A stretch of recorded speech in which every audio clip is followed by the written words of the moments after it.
ఏకాంత స్థలము కోరుము, దేవుని ప్రార్థింప ఏకాంత స్థలము చేరుము. అలలు అణిగిపోని తుఫాను నిమ్మళింపబడింది. అంటే సర్వ సృష్టికర్త అయిన గనుక సృష్టి ఆయన మాట విన్నది కనుక ఆయన 33.5 సంవత్సరాల వయసులో మనందరి కొరకు పాపం వల్ల వచ్చి జీతము మరణము గనుక ఆ మరణించవలసినటువంటి వారమైన మన కొరకు ప్రతిగా ఆయన మరణించి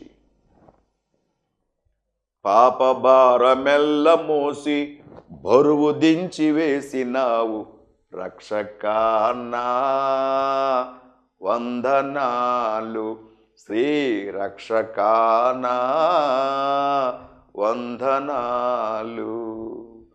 నేను చేయలేనివన్నీ నీవు చేసి పెట్టినావు రక్షకానా వందనాలు, శ్రీ రక్షకానా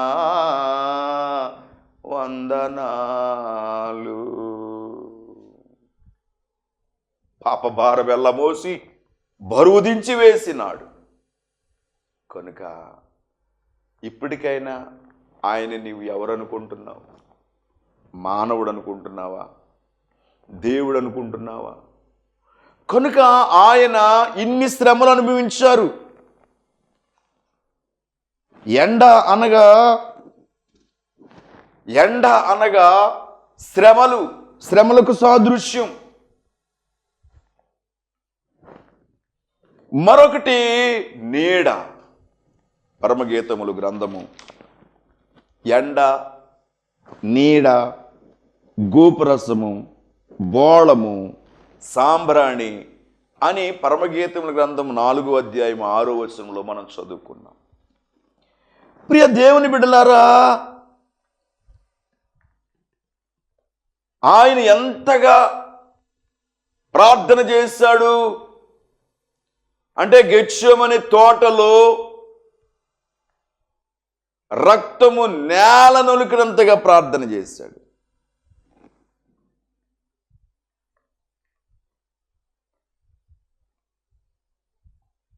చెమట రావలసిన సేదరంధ్రాల ద్వారా రక్తము నేల నొలికినంతగా ప్రార్థన. ఎంత ప్రేమించాడు ఆయన. దినమంతయు మీ కొరకు నా చేతులు చాచి ఉంచాను అన్నాడు. చూడుము నరచేతుల్లో మిమ్మల్ని చెక్కుకున్నాను అన్నాడు ఆయన. అంతేనా? నా వంటి నరుడొకడు నన్ను ప్రేమించినా నా వలన ఫలము గోరు. నా వంటి నరుడొకడు నన్ను ప్రేమించినా నా వలన ఫలము గోరు. ఆహా, నీ వంటి పుణ్యునికి నా వంటి పాపితో కేవలం వేమీ లేక యేసు నన్ను ప్రేమించినావు.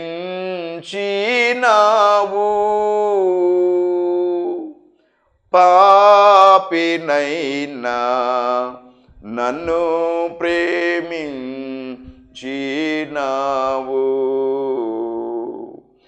నన్ను ప్రేమించుటచే, నన్ను ప్రేమించడం వలన అనేకమైన కష్టాలని తెలిసి కూడా నన్ను ప్రేమించు. నేను నీతిమంతుడనని కాదు, యథార్థవంతుడని కాదు, అపరాధముల చేతను పాపముల చేతను చచ్చిన వాడనై ఉండగా నన్ను ప్రేమించి పరలోక మహాపట్టణను విడిచి భూమి మీదకు వచ్చి నాకులాగా నన్ను జీవించి నా కొరకు మరణించి సమాధి చేయబడి పునరుత్థానుడు అయిన ప్రభువా, నీకేమిచ్చి రుణాన్ని తీర్చగలం అని ఇంతగా శ్రమ పడ్డారు. ఎండ అనగా శ్రమ. ఇంతగా నిన్ను ఆకర్షించడానికి శ్రమ పడ్డారు. కొరడా దెబ్బలు, అవమానాలు, సిలువ భారాన్ని మోయడం, సిలువకి 3 మేకులతో అంటగట్టబడడం, ఇవన్నీ శ్రమలే, ఎండకు సాదృశ్యంగా ఉన్నవి. కనుక అంతగా ప్రేమించిన ప్రభుకి ఏమిచ్చి రుణాన్ని తీర్చుకొనగలము? ఏమిచ్చిన రుణాన్ని తీర్చలేము కదా. కనుక ఇది ఎండ. 2 నీడ.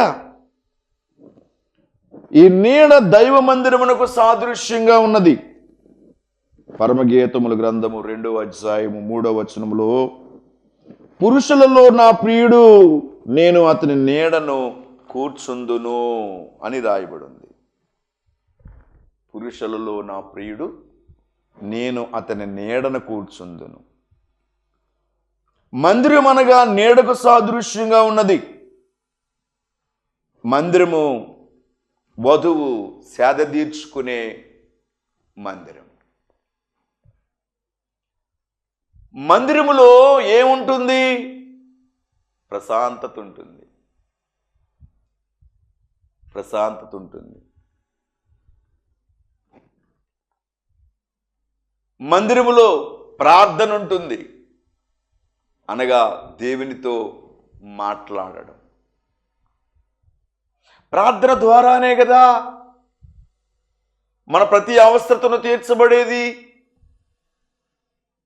దేవాది దేవునితో మాట్లాడాలి అంటే ప్రార్థన ద్వారానే. ప్రార్థన ద్వారానే. ప్రార్థనలో పట్టు అవసరం. ఎలాంటి పట్టు పట్టాలి అంటే మగ సిరి కలిగిన పట్టు పట్టాడు యాకోబు.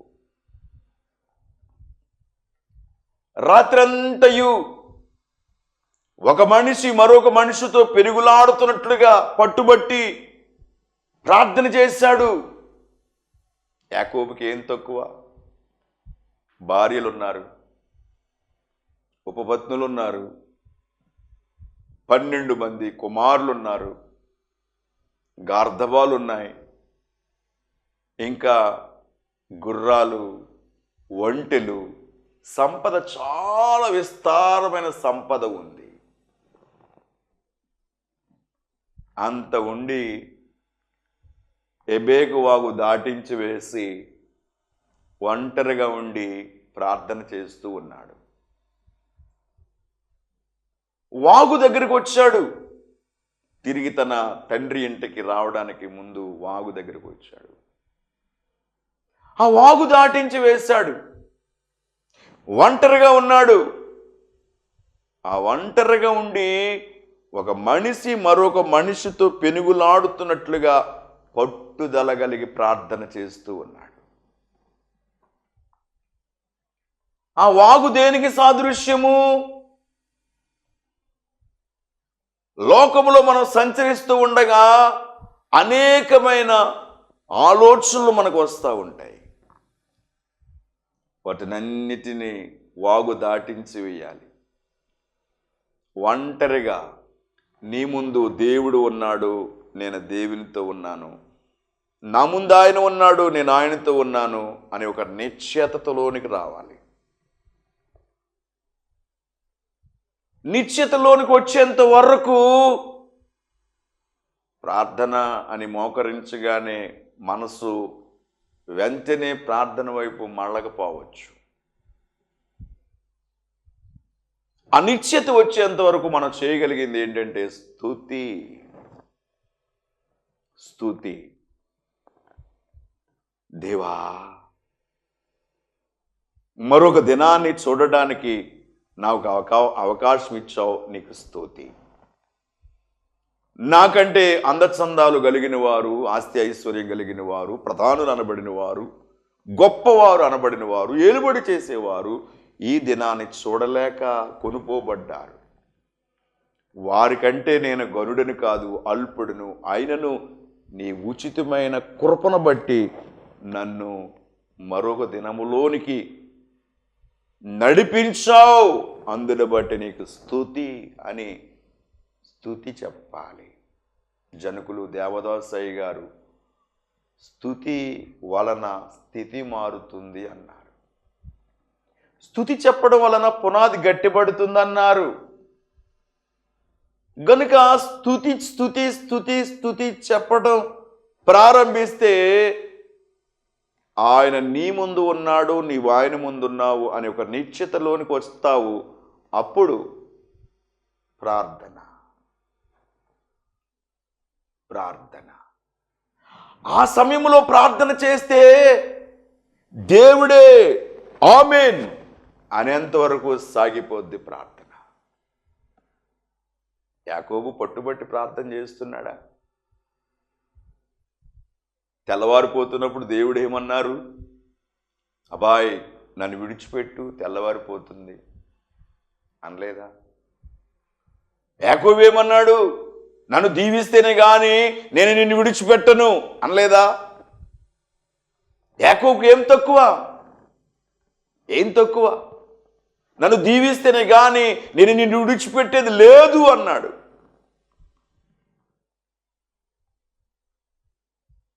కనుక యాకోబు వలె పట్టు పట్టాలి. పట్టులో 2 రకాలు: తల్లి పట్టింది పట్టు, పిల్ల పట్టింది పట్టు. తల్లి పట్టింది పట్టు, పిల్ల పట్టింది. ఏ పట్టు గొప్పది? తల్లి పట్టు గొప్పది అంటున్నారు. తల్లి పట్టు అనగా పిల్లి పిల్లలను పెట్టి పిల్లని నోటుతో కరుసుకుని ఆ ఇంటి మీదకి, ఈ ఇంటి మీదకి, ఆ ఇంటి మీదకి, ఆ ఇంటి మీదకి తీసుకుని వెళ్తుంది. పిల్ల గిలగిలలాడితే తల్లి విడిచిపెడుతుంది. ఇది తల్లి పట్టు, విడిచిపెట్టే పట్టు. ఇప్పుడు పిల్ల తల్లిని పట్టుకుంటుంది. కోతి పిల్ల కోతిని పట్టుకుంది. ఇప్పుడు ఈ కోతి ఈ చెట్టు మించి ఆ చెట్టు మీదకి, ఆ చెట్టు మించి ఆ చెట్టు మీదకి వెళుతుంది, కానీ పిల్ల ఏమాత్రము విడిచిపెట్టడం లేదు. ఇది పిల్ల పట్టు. కనుక తల్లి పట్టు గొప్పదా, పిల్ల పట్టు గొప్పదా అంటే మనం అందరము దేవుని పిల్లలము గనుక పిల్ల పట్టే గొప్పది. నన్ను దీవిస్తేనే గాని నేను నిన్ను విడిచిపెట్టేది లేదు అని యాకోబు పట్టిన పట్టు పట్టాలి. తుదకు దేవుడు అన్నారు, నీ పేరేం పేరు అని. నువ్వు ఏర్పాటు చేసుకున్నావే అబ్రహాముకి మనమణ్ణి అవుతాను నేను అని చెప్పాలి. కానీ ఏం చెప్పాడు ఈయన? యాకోబు అన్నాడు. యాకోబు అనగా మోసగాడు లేక మోసపుచ్చువాడు అనే అర్థమిచ్చే పేరు. యథార్థత దేవుడు చూస్తున్నాడు. నేను మోసగాడిని అని యాకోబు దేవుని దగ్గర నేను మోసగాడిని అని చెప్పాడు. ఆ యథార్థతను బట్టి దేవుడు ఏమన్నారు అంటే, నీవు యాకోబువి కాదు, ఇక్కడి నుంచి నిన్ను ఇశ్రాయేలుడు అనబడతావు అన్నారు. ఇశ్రాయేలుడు అనగా చిన్నవాడా? కాదే. దేవా నీవెవరు అంటే నేను ఇశ్రాయేలు దేవుడిని అని చెప్తాడు ఆయన. మీరేం చేస్తారు అంటే ఇశ్రాయేలుని కాచి కాపాడి వాడను కునుకను నిద్రపోను అంటాడు. ఇశ్రాయేలు పక్షముగా యుద్ధము చేయవాడు నేను అంటారు ఆయన. అంతగా మార్చబడింది. ఒక రాత్రి దేవునితో పట్టుబట్టి ప్రార్థన చేసి చరిత్ర పురుషుడైపోయాడు యాకోబు.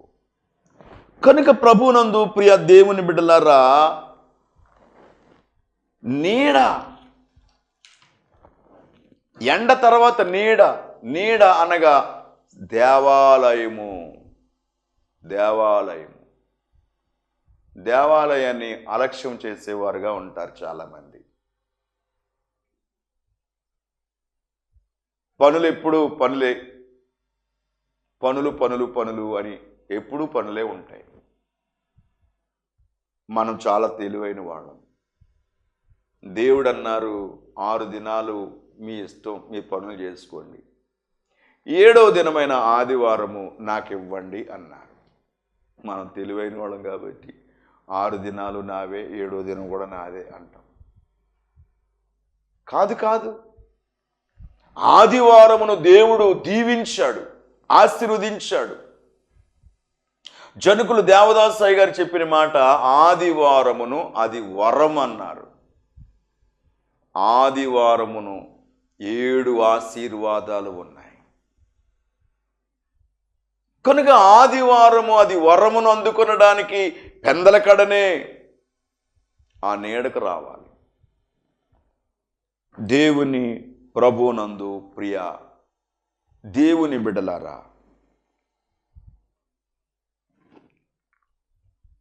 మనం ఆ నీడకు వచ్చినప్పుడు అనేకమైన ఆశీర్వాదములు కలిగి ఉంటాము. మూడవది గోపరస పర్వతం. పర్వతం అనగా కొండలు. 7 కొండలు ఉన్నాయి. 1 ఆదికాండము 8వ అధ్యాయము 4వ వచనములో రక్షణ కొండ, ఆరారాతు కొండ. 2 ఆదికాండము 22వ అధ్యాయము 2వ వచనములో దర్శన కొండ లేక సమర్పణ కొండ. మొరియా పర్వతం, ఇక్కడ సొలొమోను దేవాలయాన్ని నిర్మాణం చేశాడు. 3వది నిర్గమకాండము 31వ అధ్యాయం 18వ వచనంలో దేవుడు మానవునితో మాట్లాడిన కొండ సీనాయి కొండ. 4 మార్కు సువార్త 14వ అధ్యాయము 32వ వచనంలో ప్రార్థనా కొండ, ఒలీవల కొండ. 5 మత్తయి సువార్త 27వ అధ్యాయం 33వ వచనంలో విమోచన కొండ, గొల్కతా కొండ. 6 రాజుల మొదటి గ్రంథం 18వ అధ్యాయం 19వ వచనమును నిజదేవుని నిరీక్షించు కొండ, తాబోరు కొండ అనగా రూపాంతరపు కొండ. ఇలాగున దేవుడు మానవునితో మాట్లాడిన కొండ సీనాయి కొండ. మోషే 2 పర్యాయాలు ఈ కొండ మీదకి ఎక్కడం జరిగింది. సీనాయి పర్వతం మీదకి మోషే ఎక్కి సీనాయి శిఖరం మీద ఆయన మోకరించి దేవునితో గడపడం. ఎలాగా? అన్నపానములు మరిచి. ఇదెంతటి గొప్ప సంగతి. మనం మర్చిపోయిన ఆకలి వేయడం గమనిస్తాం. కానీ ఇక్కడ రాయబడిన మాటలు ఏమిటి అంటే అన్నపానములు మరిచి దేవునితో మాట్లాడడం. 40 రాత్రులు 40 పగలు సీనాయి పర్వతం ఎలా ఉంటుంది అంటే ఇప్పుడు ఉన్న పర్వతాలన్నిటికంటే పెద్ద ఎత్తైన పర్వతం.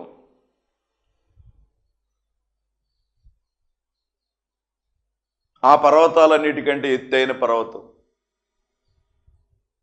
ఈ సీనాయి పర్వతం. అంటే సీనాయి పర్వతం శిఖరానికి ఎక్కితే కింద ఉన్నటువంటి మనుషులకు ఆ పర్వతం మీద ఉన్న వ్యక్తి కనబడడు, మబ్బుల్లో కలిసిపోయి ఉంటుంది.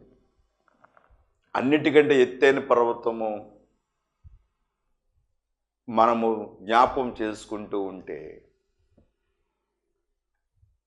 ఎంత పెద్ద పర్వతం,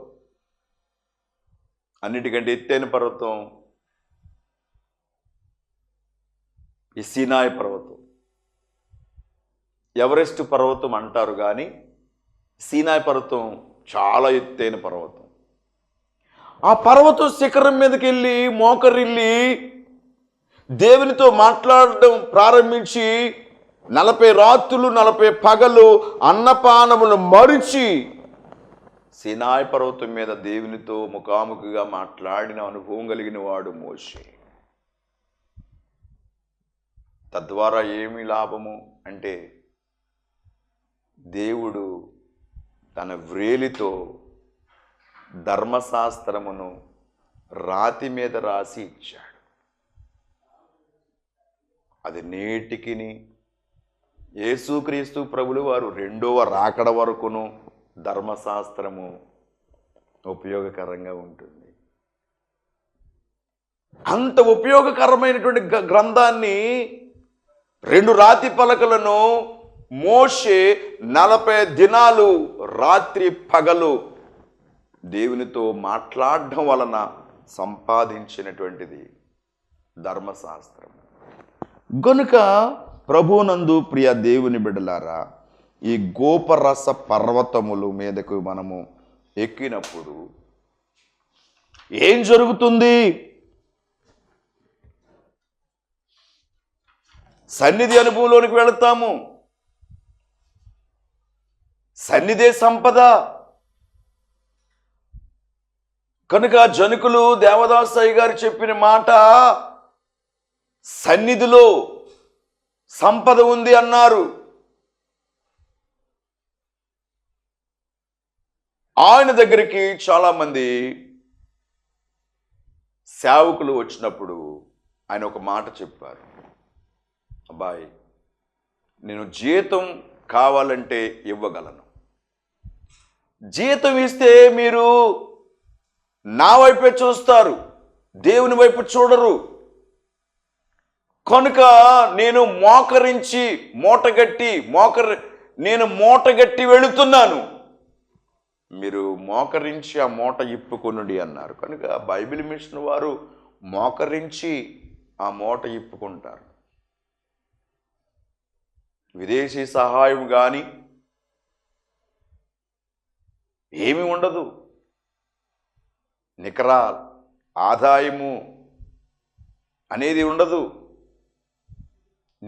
నిరుకు రాబడి, నికర ఆదాయం అనేది ఉండదు. దేవుని వైపు మోకరించి చూడడమే. కనుక సన్నిధి మోషే నేర్పించాడు. ఇక 7 కొండల గురించి నేను చెప్పడం లేదు కానీ సీనాయి పర్వతం గురించి మాత్రమే మాట్లాడుతున్నాను. అలాగున మోకరించి సీనాయి పర్వతం ఎక్కి ఆ సంపదను కలిగిన వారుగా ఉండుటకు పరిశుద్ధాత్మ దేవుడు మీకు తోడయుండి నడిపించును గాక. ఆమేన్. కళ్ళు మూసుకొని మోకరించి శిరస్సును ముసుగు వేసుకుని ఈ ప్రార్థనలో ఏకీవించండి. ప్రార్థన చేస్తూ ఉన్నాను మీ కొరకు. మహాగణుడవు మహోన్నతుడవగు తండ్రి, నీ ఘనమైన పాదములకు వందనాలు, స్తుతులు, స్తోత్రములు నాయన.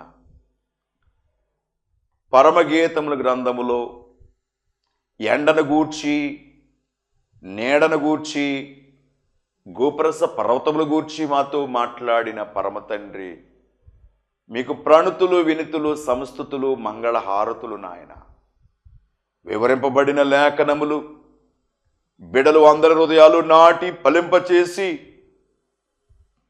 సన్నిధి సంపద కలిగి జీవించు భాగ్యమిచ్చి మీరు మహిమను అందుకొనండి. ఇదిగో ప్రార్థనలో ఏకీభవించినటువంటి వారు బలహీనులను బలపరచండి, రోగులను శుద్ధీకరించండి, ఆర్థిక సమస్యలతో సతమతమవుతున్న వారి యొక్క సమస్యలు తీర్చండి. ప్రభువా, యవనస్తులున్నారు, ఎడమకైనను కుడికైన తొట్టెలకు నీ కాపుదలు ఉంచండి.